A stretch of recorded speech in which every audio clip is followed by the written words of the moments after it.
आज अध्याय मु आपण मानक स्वागत जनाए। प्रभु आपण मानक प्रत्येक को बाहुल्य रूपे आशीर्वाद करंतु। आज जो प्रसंग में आम प्रभु का वाक्य ध्यान करवा आलोच्य प्रसंग होची निजर आत्मसमीक्षा करंतु। निजर आत्मसमीक्षा करंतु। आम अनेक थर अन्यर परीक्षा करिछु, अन्यर विषय आलोचना करिछु, अन्य को तर्जमा करिछु, निजको केबे। आज प्रसंग होची निजर आत्मसमीक्षा करंतु। गीत संहिता 26 तार प्रथम विषय पद देखिबा। हे सदा प्रभु मोहर विचार करो, कारण मु निज सिद्धतार आचरण करिअछि, मध्य मु अटल भावरे सदा प्रभु को शरण नहीं अछि। तापर दुई पद देखिबे। हे सदा प्रभु मते परीक्षा करी प्रमाण नियो, मर्म अचित परिष्कार करो। एट से कौन कहते निजर आत्मसमीक्षा कहते हे प्रभु मोर विचार करो, मो विषय टिके ध्यान दियो प्रभु, मु केमिति अछि प्रभु मते टिके जणाओ। से कहारी विचार करबा प्रभु को कहते प्रभु आपण मो विषय देखंतु। से माने आमे आत्मसमीक्षा समय आसीची, आमे प्रभु को पाखरे जीवा। आमे लोक पाखरे बहादुरी देखैबानी जे मु भलो अछि, मु ता ठारू भलो अछि, से सेवक ठारू मु भलो अछि, से भौणी ठारू मु भलो अछि, से भाई ठारू मु भलो अछि।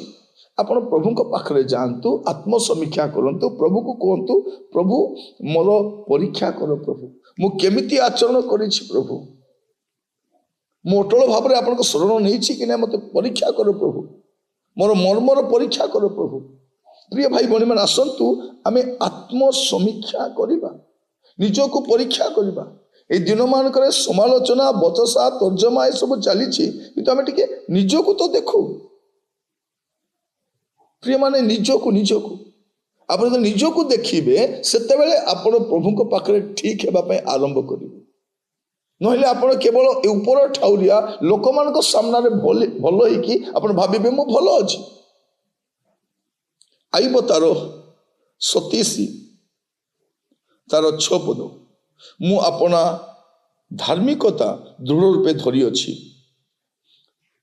आउ ताहा छाड़ी भी नहीं, मु बंचिबा जाए मो अंतकरण मते निंदा करिबो नहीं। केते बड़ विषय देखंतु।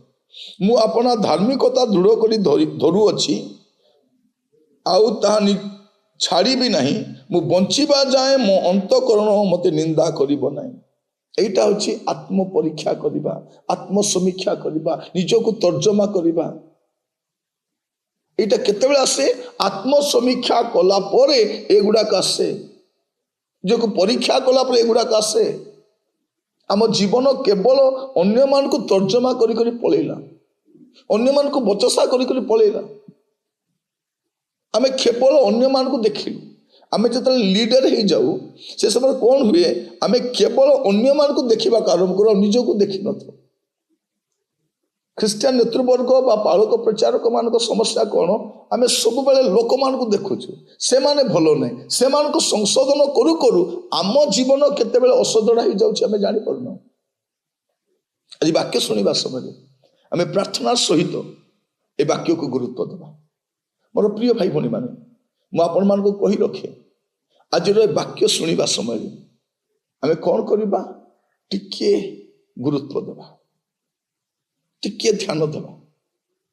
कौन जे मते जीवन सजाड़बार अच्छे, मोर आत्मसमीक्षा करबा अछि, निजको तर्जमा करबा अछि। एवरी पुस्तक देखिबे तार 10 पर्व 22 पद कौन लिखा जाए, आस आबे माने हृदय प्रक्षालन द्वारा कलुषित विवेकरू शुचीकृत और निर्मल जल धौत शरीर होई सरल हृदय सह पूर्ण विश्वास ईश्वर को निकटवर्ती हो। कौन करू, आम हृदय को प्रक्षालन करू, आम हृदय जो कलुषित विषय को बाहर करू। एटा केतेबेले ही पारिबो जते आमे आत्मसमीक्षा करिबा, आम जीवन थिबा असजड़ा विषय को सजाड़िबा चेष्टा करिबा, प्रभु को कतिकी जीवा, वाक्यर आलोक आम देखा जे मोर जीवन भल ना, एगुड़ा सजाड़ा आरंभ करवा से समय आपण आपण जीवन को सजाड़ी पारे। तेणु समय टिके बाहर करंतु, ପ୍ରଭୁଙ୍କ ସାନ୍ନିଧ୍ୟରେ ବସନ୍ତୁ, ଆତ୍ମସମୀକ୍ଷା କରନ୍ତୁ ଆଉ ପ୍ରଭୁଙ୍କୁ କୁହନ୍ତୁ, ପ୍ରଭୁ ମୋତେ ଆପଣ ଦୟାକରି ସାହାଯ୍ୟ କରନ୍ତୁ। ପ୍ରଭୁ ଆପଣଙ୍କୁ ସାହାଯ୍ୟ କରିବେ। ଆସନ୍ତୁ ପ୍ରାର୍ଥନା କରିବା ପାଇଁ ଯିବା। ଅନୁଗ୍ରହକାରୀ ପିତା ପରମେଶ୍ୱର, ଆମେ ଆପଣଙ୍କ କତିକି ଆସୁଛୁ। ପ୍ରଭୁ ଆମମାନଙ୍କ ଜୀବନରେ ଅନେକ ପ୍ରକାର ଦୁର୍ବଳତା ଅଛି, ଅନେକ ଅକ୍ଷମତା ଅଛି, ଅନେକ ଗୁପ୍ତ ପାପ ସବୁ ଭରି ରହିଛି। ପ୍ରଭୁ ଆମମାନଙ୍କୁ ସାହାଯ୍ୟ କର, ଯେପରି ସେମାନଙ୍କ ତୁଲ୍ୟ ଆପଣ ଆପଣା ଜୀବନ ସମୀକ୍ଷା କରି ଆପଣଙ୍କ କତିରେ ନିର୍ଦ୍ଦୋଷ ଦେଖାଯିବ। ଆମକୁ ଦୟା କର ପ୍ରଭୁ। ସକଳ ଚିନ୍ତାର ଭାର ଆପଣଙ୍କ ସ୍ତର ରଖିଲି ପ୍ରଭୁ। ଆପଣମାନଙ୍କ ସହିତ ରହି କଢ଼େଇ ନିଅନ୍ତୁ। ଆଦର ମହିମା ଗୌରବ ଆପଣଙ୍କୁ ହଉ, ଯୀଶୁଙ୍କ ପ୍ରିୟ ନାମରେ ମାଗିଲି ରାଜା, ଆମିନ୍ ଆମିନ୍। ପ୍ରଭୁ ଆପଣମାନଙ୍କୁ ପ୍ରତ୍ୟେକଙ୍କୁ ବାହୁଲ୍ୟ ରୂପେ ଆଶୀର୍ବାଦ କରନ୍ତୁ। ପ୍ରଭୁ ଅନୁଗ୍ରହ କଲେ ଆସନ୍ତାକାଲି ନୂଆ ଅଧ୍ୟାୟରେ ଜଡ଼ିତ ହେବା। ବିଦାୟ ଦିଅନ୍ତୁ। ନମସ୍କାର।